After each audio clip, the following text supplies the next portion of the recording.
Before I get into that, and I will say that the Archdiocese is... The real focus here was on the safety of children in the Archdiocese today, prevention.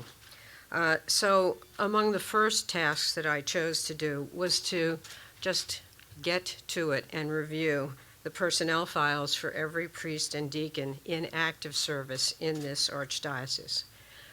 My team and I, after a very long and lengthy piece of work with that review, are able to determine or to confirm no archdiocesan priest or deacon with a substantiated allegation of abuse of a minor remains in ministry today in this Archdiocese.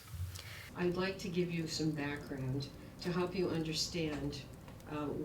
It's very important to note that almost all of the complaints received over the last several years are not complaints of current conduct, but rather they are complaints about conduct which occurred in sometimes decades earlier.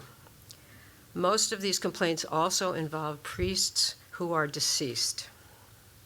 In the Archdiocese of New York, there have only been 2 substantiated complaints of sexual abuse of a minor by archdiocesan priests where the abuse occurred after 2002. Standard. It's by a preponderance of the evidence. And so the board Well, I looked at 2 things. I looked at the investigative process itself, and I encouraged some enhanced, if you call them enhanced, investigative techniques there. I think more interviews, in-person interviews, if possible, visiting locations with respect to where events may or may not have occurred, tightening up and actually doing more in some cases to try to find out what happened. By describing what the caseload is that's coming in that needs to... Now, from this review, I did discover that the Office of Priest Personnel, which is where all of these files are housed, while it functions well, would benefit greatly from less reliance on paper and the ability to rely on enhanced technology.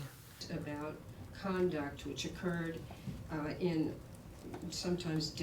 I know this doesn't sound very exciting as recommendations go, but I have to tell you that it's essential if this office is going to continue to work quickly and efficiently.